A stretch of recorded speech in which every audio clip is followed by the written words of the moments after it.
Assalamualaikum sobat sekalian. Tema kali ini adalah kerugian akibat arus bocor pada tarif tagihan di kWh meter, dan juga penyebab tulisan ground periksa, inspect, dan ground check. Kalau kita lihat instalasi atau bagian instalasi di sini, sumber listrik PLN masuk di kWh meter melalui terminal 1 dan 2, 3, 4, dan 5. Untuk saluran fase masuk ke terminal 1, saluran netralnya masuk ke terminal 4, sedangkan terminal 3 untuk arde-nya. Di sini arus fase melewati terminal 1, kemudian keluar menuju ke terminal 2, masuk ke MCB, baru menuju ke instalasi. Sedangkan arus netralnya masuk ke terminal nomor 4, kemudian keluar menuju terminal nomor 5, atau kalau dibalik, arus yang sudah melewati beban-beban tadi balik lagi ke sumber melewati terminal nomor 5 dan kemudian menuju ke terminal 4 baru keluar. Arah arusnya seperti itu. Nah, di sini ini kondisi normal, arus fase sama dengan arus netral, IP sama dengan IN. Sekarang untuk kWh meter lama, apabila ada grounding yang bergabung dengan netral pada instalasi pelanggan, meter akan timbul tulisan periksa. Setelah timbul periksa, pelanggan tidak bisa memasukkan kredit token. Untuk kWh meter prabayar produksi mulai tahun 2018, PLN meluncurkan fitur baru pada listrik prabayar dengan fitur ground check dan inspect. Ya. Nah, di sini tulisan ground check itu muncul kalau terjadi arus fase lebih kecil daripada arus netral. Jadi arus yang mengalir di IP sini dibandingkan dengan IN lebih besar dari IN-nya. Jadi tulisan ground check dan gambar tangan disebabkan oleh grounding yang bergabung dengan netral pada instalasi pelanggan yang menyebabkan arus yang mengalir di saluran fase lebih kecil dari arus yang mengalir di saluran netral, IP kurang dari IN. Kondisi ini tidak menimbulkan tulisan periksa, pelanggan masih bisa memasukkan token dan tidak perlu menggunakan kode clear temper. Sekarang kebalikannya, tulisan inspect disebabkan karena arus fase lebih besar dari arus netral. Jadi di sini arus yang mengalir di IP lebih besar daripada IN-nya, seperti ini. Jadi tulisan inspect dan gambar tangan disebabkan oleh grounding yang bergabung dengan netral pada instalasi pelanggan yang menyebabkan arus yang mengalir di saluran fase lebih besar dari arus yang mengalir di saluran netral, IP kurang lebih besar dari IN. Kondisi ini tidak menimbulkan tulisan periksa, pelanggan masih bisa memasukkan token dan tidak perlu menggunakan kode clear temper.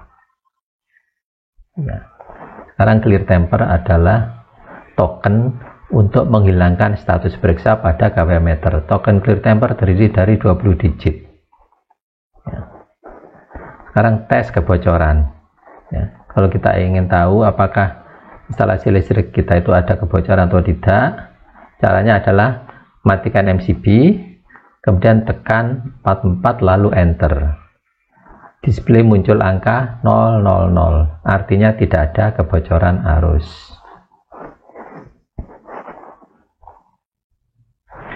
Penyebab mengalirnya arus bocor karena umur instalasi yang sudah tua, sehingga kekuatan di elektrik kabel atau isolasi kabel yang menurun.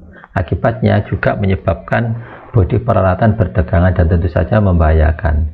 Penyebab lain seperti pemakaian peralatan kulkas, pompa air, dan komputer PC, ya, karena instalasi yang buruk ini biasanya sumber-sumbernya dari sini, kulkas, pompa air, dan komputer misalkan seperti itu. Sekarang kita masuk ke rumusnya. Rumus yang kita pakai untuk menghitung arus bocor, P VI kali cos P, atau kalau kita ambil I-nya, P dibagi V cos P. Kalau kita hitung watt hour-nya, V kali I kalikan 1 jam, ya, tegangan kali arus kali 1 jam. Ini adalah gambaran instalasinya. Kalau terjadi arus bocor, masuk ke ground dan balik lagi ke sumbernya. Di sini sumbernya adalah trafo distribusi di bagian sekunder, yaitu hubungan bintang seperti ini, titik netralnya yang di grounding di saluran distribusi pada sekunder trafo. Nah, sekarang kalau kita lihat arus bocor itu kalau dikelompokkan seperti ini, mulai dari 1 mA sampai dengan 250 mA ya. Jadi di batasannya itu biasanya sekitar 30 mA. Kalau sudah di atas itu sudah berbahaya sekali. Ini kondisi-kondisinya 10-20 mA tidak dapat melepaskan kontak dengan peralatan atau kabel listrik karena auto terkunci. Nah, sekarang kalau kita lihat di instalasinya, misalkan di sini arus bocor di beberapa peralatan, arus bocor 1, arus bocor 2, 3, dan 4. Ini arus bocornya menuju ke groundnya. Sekarang contoh hitungan. Misalkan gini, berapakah kerugian akibat arus bocor dalam sebulan? Misalkan arus bocor yang muncul sebesar 20 mA dalam satu titik ya, satu saluran. Kita coba hitung dari rumus P sama dengan P I cos B, atau tegangan kali arus kalikan cos B, power faktornya. Di sini tegangannya 220, arusnya 20 mA atau 0,02 ampere, kalikan power faktornya 0,85, hasilnya 3,74 watt. Kalau kita konversi ke satuan kWh ya, dibagi dengan 1000, 0,00374 kWh. Sekarang kita lanjutkan untuk tarifnya. Bila tarif listrik per kWh 1444 ini tarif tahun 2021, maka kerugian arus bocor dalam sebulan ya, angka tadi 0,00374 kalikan tarif kalikan 24 jam kalikan 30 hari, hasilnya adalah Rp3.884 per titik bocor, atau kita bulatkan Rp4.000 per titik bocor. Kalau misalkan di rumah instalasi tersebut ada 5, tinggal ngalikan saja 4.000 kali 5, 20.000 per bulan. Itu kerugian akibat arus bocor. Ya, demikian rekan-rekan sekalian, kerugian akibat arus bocor pada tarif tagihan listrik di rumah kita. Semoga bermanfaat. Terima kasih. Assalamualaikum warahmatullahi wabarakatuh.